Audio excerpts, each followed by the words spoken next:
India के north east में रहते हो तो आपको मार दिया जाएगा। एंजल चकमा की चर्चा आज पूरे देश में हो रही है। एंजल त्रिपुरा के उनाकोटी डिस्ट्रिक्ट का रहने वाला था और उसके पिता तरुण चकमा बीएसएफ में कांस्टेबल थे। ये एक 24 साल का एमबीए फाइनल ईयर स्टूडेंट था जो देहरादून की जिज्ञासा यूनिवर्सिटी में पढ़ता था। एंजल का करियर भी सेट होने वाला था, प्लेसमेंट मिल चुकी थी और फैमिली को लग रहा था कि अब इसकी लाइफ ट्रैक पर आ रही है। लेकिन 9 दिसंबर 2025 की रात ने सब कुछ खत्म कर दिया। 9 दिसंबर 2025 को देहरादून के सेलाको एरिया में एंजल अपने छोटे भाई माइकल चकमा के साथ सामान लेने निकला था। इसी दौरान कुछ लड़के जो शराब के नशे में थे बाइक्स और स्कूटर्स पर आए। उन्होंने पहले माइकल को धक्का दिया और फिर दोनों भाइयों को रेशियली अब्यूज करने लगे। एंजल ने जब अपने भाई को बचाने के लिए बोला कि मैं इंडियन हूँ, चाइनीज नहीं, तब हालत और ज्यादा खराब हो गई। उन लड़कों ने चाइनीज और मोमो जैसे रेसिस्ट शब्द यूज करे और फिर चाकू और लोहे के कड़े से एंजल पर हमला कर दिया। इस मामले में एंजल के सर, कमर और गर्दन पर बहुत सारी स्टैब इंजरीज आई। इन्वेस्टिगेशन के मुताबिक यहाँ मेन अक्यूज यज्ञ अवस्थी ने सबसे सीरियस अटैक किए, जिसमें एक चाकू स्पाइनल कॉर्ड तक पहुंच गया। इसके अलावा उन 5 लड़कों के नाम थे अविनाश नेगी,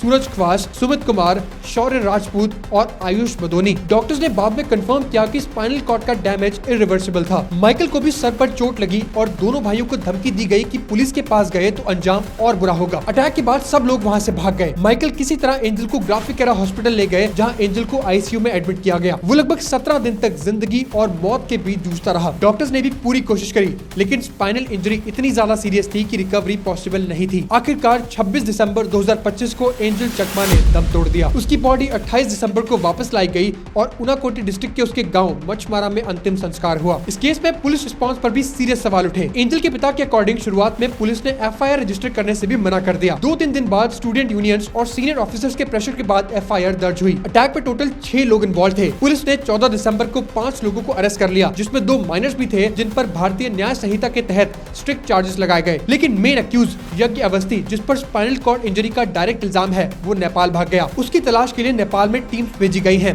और उस पर रिवॉर्ड भी अनाउंस किया गया है। एंजल चकमा की डेथ के बाद पॉलिटिकल और नेशनल लेवल्स पर स्ट्रॉन्ग रिएक्शंस आए। त्रिपुरा के सीएम ने उत्तराखंड सीएम से बात करके जस्टिस की डिमांड करी। मेघालय के सीएम ने ओपनली कहा कि नॉर्थ ईस्ट के लोग भी उतने ही इंडियन हैं जितने देश के बाकी लोग, और ऐसे रेसिस्ट वायलेंस नेशनल यूनिटी पर डायरेक्ट अटैक है। ये केस सिर्फ एक मर्डर नहीं है, बल्कि एक रिमाइंडर है कि नॉर्थ ईस्ट के स्टूडेंट्स को इंडिया के कई शहरों में आज भी रेसिज्म, स्टीरियोटाइपिंग और वायलेंस झेलना पड़ता है। एंजल चकमा की मौत ने इस इशू पर पूरे देश का ध्यान दोबारा खींच लिया है। जब तक रेसिज्म को नॉर्मल टीजिंग समझना बंद नहीं होगा और कानून जीरो टॉलरेंस अप्रोच नहीं लेगा, तब तक एंजल जैसे केसेस सिर्फ हेडलाइंस बनकर रह जाएंगे।